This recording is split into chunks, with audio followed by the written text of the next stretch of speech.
Hi everyone, Ben from Postfly here. This month's saltwater tie is the bonefish junk. It's a great little crustacean pattern that works well for all sorts of species besides its namesake.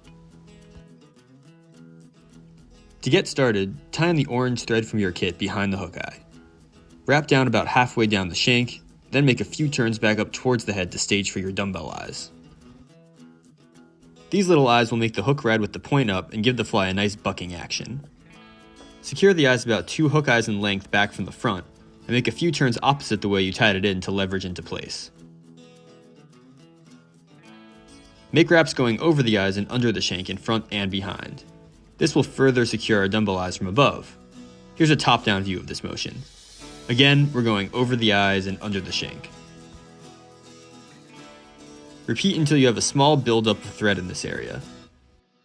Then lock in the eyes from below by wrapping under the eyes and over the hook shank. Here's a top-down view of this motion.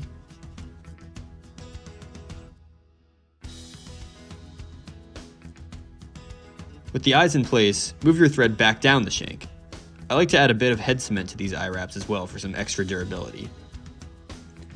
Finish laying a thread base down to where the hook starts to bend. Then grab 5 or 6 strands of pearl crystal flash. Find the midpoint of this chunk and tie it in where you stopped your thread.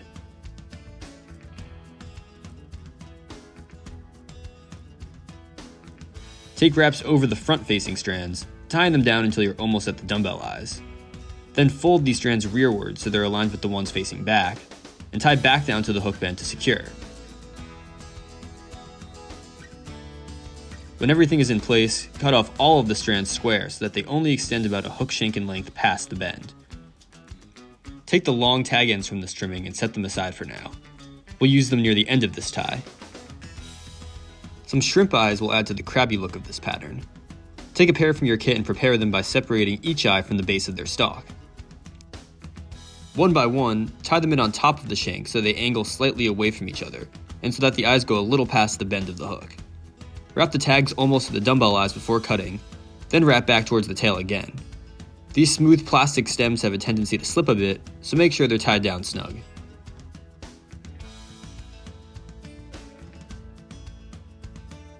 Next, take your orange Zelon and snip off a short section. Fray out the material slightly, then transfer it to the back of the shank so that it extends a tiny bit past your shrimp eyes. Like your previous 2 materials, wrap the tag end back to the dumbbell eyes, cut any tags, and return to the back of the hook.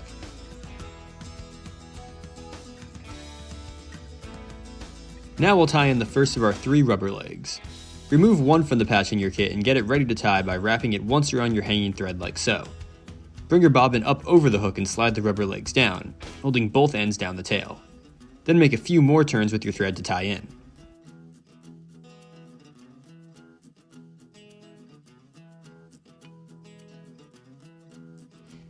Pearl iris flash will make up the body along the shank and give our bonefish junk a nice shimmer. Grab 3 strands, align them, and tie them in at one end right next to where you added your rubber legs, with the long tags facing the tail. Wrap forward with your thread until you've reached about the middle of the shank. Then grab another rubber leg and tie in the same way you did before, with both ends facing rearward. Bring your bobbin up to just behind the hook eye and add one more set of rubber legs.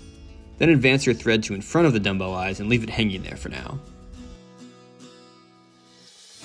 Go back to your long hanging 3 strands of iris flash and begin tightly wrapping them around the hook shank, starting on top of where you added your first rubber leg. You'll have to keep the front pairs of legs out of the way for this one, but the further up you get, the easier it will be. It may also take a couple of turns with the flash for all 3 strands to start in the same place. You can give them a twist with your fingers to cord it up as well, but it will get there eventually. Wrap the flash strands tightly over all exposed orange thread as you make your way to the eyes. It's not meant to block out your thread wraps underneath, so don't worry if you still see plenty of orange. Once you get up to the dumbbell eyes, take some diagonal wraps over them in both directions to cover. I only do the top of the eyes here since the bottom section will get covered by fur and more flash later. End your flash wraps with the strands in front of the dumbbell eyes, then tie off with your hanging thread and snip the excess. Now invert your hook. Remember the tag ends of the pearl flash we added at the tail? Take those ends now, or 5 or 6 new strands if you already threw them out, and tie them in on one side just behind the hook eye. Arrange them so that they are separated on both sides of the hook point, and snip the tag ends once complete. Our last material is a clump of white craft fur. Create a sparse chunk out of the patch from your kit and cut it free, picking out any short strands from the bottom.